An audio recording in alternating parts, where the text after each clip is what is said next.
আমেরিকাতে থাকতে গেলে অনেক সুবিধা আছে, আবার অসুবিধাও অনেক আছে।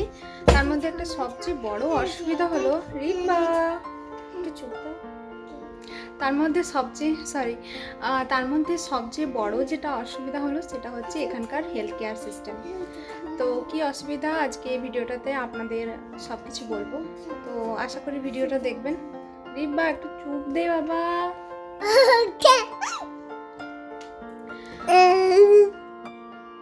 রিব্বা আবার এমনি করতে নেই। রিব্বা এখানকার ডক্টর আন্টিগুলোকে তুমি দেখেছো কেমন লাগে? ভালো।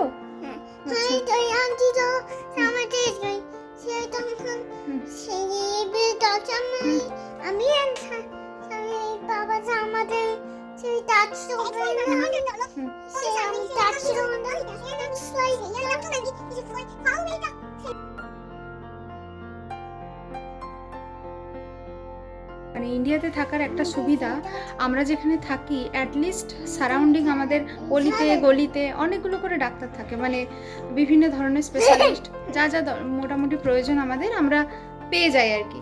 আর যদি হয়তো ক্লিনিকে যদি নাও যেতে পারি, এমনকি সামনে হসপিটাল আছে বা নার্সিং হোম আছে, সেখান থেকে আমাদের মোটামুটি রিকোয়ারমেন্ট আর কি ফুলফিল হয়ে যায়।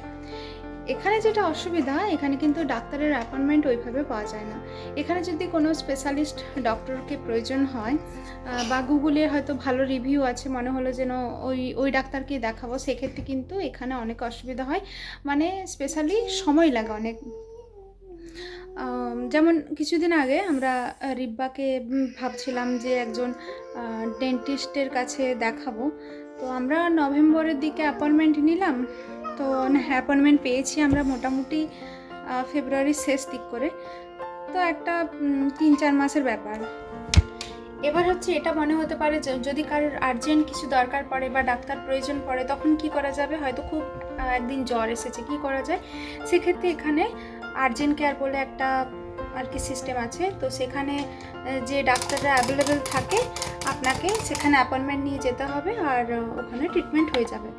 আর যদি কারোর এমার্জেন্সি হয়, হয়তো এমার্জেন্সি সঙ্গে সঙ্গে তাকে হসপিটালে নিয়ে যেতে হবে, সেক্ষেত্রে 911 কল করতে হয় বা বাড়ির যে কেউ নিয়ে যেতে পারে।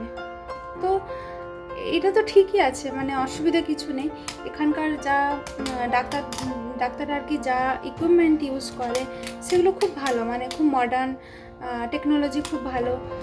যদি কোনো ডাক্তারের অ্যাপয়েন্টমেন্ট পাওয়া যায়, মানে অ্যাটলিস্ট আমাদের যেটা এক্সপিরিয়েন্স হয়েছে যে এখানে ডাক্তাররা অনেকক্ষণ ধরে দেখে, মানে প্রথমবার গেলে তো অ্যাটলিস্ট আধ ঘন্টা 45 মিনিট এরকম টাইম ধরে দেখে, সমস্ত কিছু জিজ্ঞাসা করে, খুব ভালো ব্যবহার করে।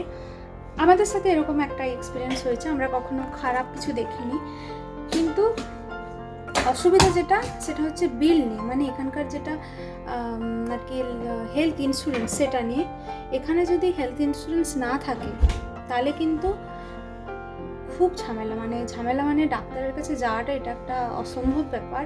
মানে এত টাকা খরচ হবে যা মনে হয় ইনকাম করেছি সব বোধহয় ওই একবারেই চলে যাবে, এরকম একটা ব্যাপার হয়ে যায়।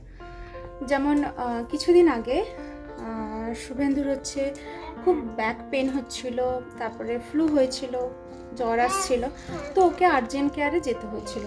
এবার আমাদের হেলথ ইন্স্যুরেন্স 3 জনকারই আছে, হেলথ ইন্স্যুরেন্স থাকা সত্ত্বেও এতটা পরিমাণে টাকা খরচ হবে আমরা কিন্তু ভাবতে পারিনি।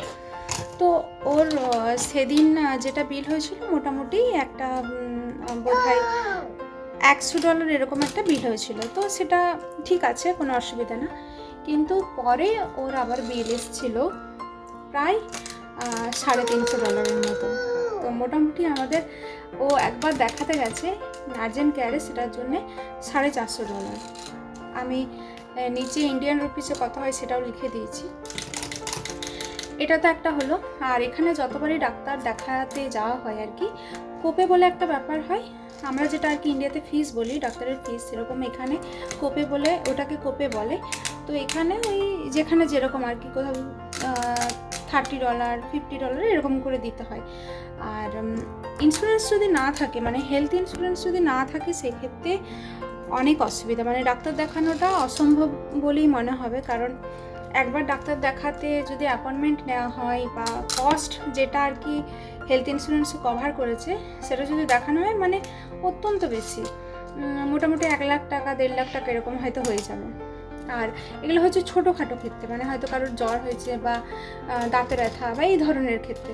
কিন্তু যদি আবার বড় বড় কোনো সার্জারি এইসব তো উইদাউট ইন্স্যুরেন্স ইভেন এরা নাও হয়তো নিতে পারে। চলুন, বাইরে না প্রচণ্ড স্নো পড়ছে, এখানে টেম্পারেচার অনেক কম এখন, আর প্রায় দিনই স্নো পড়ছে। আপনাদের একটু বাইরেটা দেখায়, দেখুন কেমন দেখতে লাগছে। এখানে এখন প্রায় দিনই স্নো পড়ছে, আর প্রথম বেশ ভালো লাগতো স্নোটা, কিন্তু এখন বাড়ির ভেতরে এই জানলা থেকেই দেখা আর এনজয় করা। বাইরে খুব একটা বেরোতে পারি না, কারণ মেঘলা ওয়েদারে স্নো পড়লেও বাইরে ভালো লাগে না। এখানে ওই জন্যই প্রত্যেকেই যার যেমনই আর্নিং হোক না কেন একটা করে হেলথ ইন্স্যুরেন্স অবশ্যই থাকে, কারণ মানুষের শরীর তো বলা যায় না যে কখন কার কী খারাপ হবে। এবার ইন্স্যুরেন্স না থাকলে এখানকার এটাই একটা সিস্টেম, আর কস্ট ভীষণ বেশি। এটা নিয়ে এখানকার আশা করি সরকার ভবিষ্যতে হয়তো কাজ করবে আর কি, হয়তো চিন্তাভাবনার মধ্যে আনবে, কারণ এত কস্ট বেশি যে সাধারণ মানুষের পক্ষে এখানে ডাক্তার দেখানোটা খুব অসুবিধা। তো আশা করি এখানকার সরকার এটা নিয়ে ভাববে। তো যাই হোক, আমাদের যেটা আরেকটা অসুবিধা হয়েছিল, প্রায় 1 বছর আগে রিব্বাকে একবার এমার্জেন্সিতে নিয়ে যেতে হয়েছিল। তো প্রায় 2টোর সময় ও হচ্ছে এমন একটা জিনিস খেয়ে নিয়েছিল, তো তখন আমাদের ওকে এমার্জেন্সিতে নিয়ে যেতে হয়। তারপরে ওখানে গিয়ে ওর ট্রিটমেন্ট হয়। চলুন আপনাদের ওই ভিডিও ক্লিপগুলো আমি দেখাচ্ছি, তাহলে বুঝতে পারবেন কী হয়েছিল, তো কত কী কভারেজ হয়েছিল, তারপরে পরে আরও কী প্রবলেম হয়েছিল সেটা ওই ক্লিপগুলোতে বলছি। চলুন। এখন রাত 2টোর মতো বাজছে, আমি আর শুভেন্দু দুজন মিলে রিব্বাকে নিয়ে যাচ্ছি এমার্জেন্সিতে। একদম দুজনে আছি, ভীষণ ভয় লাগছে, আর সাথে রিব্বা।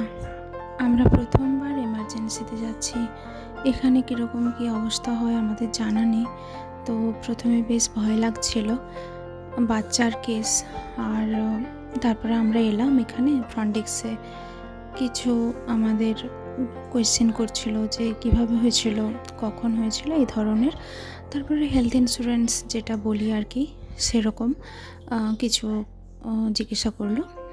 তার কিছুক্ষণ পরে রিব্বাকে অ্যাডমিট নিল, আর ডক্টর এসে কিছু বেসিক ট্রিটমেন্ট করলো। তারপরে ওকে একটা টেস্ট করলো। এই যে রিব্বা এখানে বসে আছে, ভগবানের কৃপায় রিব্বার সেরকম কিছু বাড়াবাড়ি হয়নি। তো ডক্টরে বললো একদম ভালো আছে, 1 ঘন্টার মতো অবজারভেশনে রেখে তারপরে ছেড়ে দেওয়া হবে।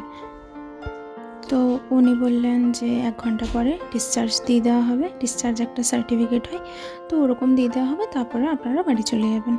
আর ওকে কিছু আর কি জুস, তারপরে একটা অ্যাপেলের পিউরি এরকম খেতে দেওয়া হয়েছিল, ওই আর কি এরকম বাড়িতে এসেও এরকম যাতে ফলের কিছু জিনিস খাওয়ানো হয় এই ধরনের আমাদের বলে দেওয়া হয়। এখানে যেটা অসুবিধা হচ্ছে, 1 ঘন্টা বলেছে, এই 1 ঘন্টার জন্য প্রচুর চার্জ লাগবে। আর তার সাথে যত টাইম বাড়তে থাকবে, মানে 1 ঘন্টা 2 ঘন্টা 3 ঘন্টা, তত চার্জ একদম মানে তত্তর করে আর কি বাড়তে থাকবে। তো সেটাও একটা ব্যাপার, যেহেতু ভগবানের কৃপায় বাচ্চা ভালো আছে, মানে কোনো অসুবিধা নেই বললো। তো সেই কারণের জন্য আমরা ভাবছিলাম যে টাইম বেশিক্ষণ থেকে কী হবে, চলে যাওয়াই ভালো বাড়িতে। তো এই যে আমরা চলে এলাম। তো আমাদের প্রচণ্ড বেশি বিল হয়েছিল এমার্জেন্সিতে, এখানে আসলে অনেক বেশি বিল হয়। তো এখন রিব্বা পায়ে হেঁটে বাড়ি যেতে পারছে, এটা দেখে ভীষণ ভালো লাগলো। আমাদের এমার্জেন্সিতে টোটাল বিল হয়েছে $800, ইন্ডিয়ান রুপিসে প্রায় 70,000 টাকা। তো আমরা ছিলাম ওখানে মোটামুটি 1 ঘন্টা 20 মিনিটের মতো, এরকম হচ্ছে বিল হয়। আর ইন্স্যুরেন্সে অনেকটা কভার করেছিল, তো টোটাল বিল উইদাউট ইন্স্যুরেন্স অনেক $1000 চলে আসতে পারতো। এখানে কতক্ষণ থাকছে সেই হিসেবেও, আর কতটা এমার্জেন্সি, কতটা সিরিয়াস, এইসব হিসেবেও একটা বিল হয়। তো এটাই বলার ছিল, এখানে যারা এখানে আসবে তাদের অবশ্যই হেলথ ইন্স্যুরেন্স খুব একটা ইম্পর্ট্যান্ট জিনিস, যেটা থাকতে হবে। আশা করি আপনারা এই ভিডিওটা থেকে কিছু জানতে পারলেন। কমেন্ট সেকশনে জানাবেন। সকলে খুব ভালো থাকবেন, সুস্থ থাকবেন। দেখা হবে নতুন আরেকটি ব্লগে। ততক্ষণ পর্যন্ত টাটা।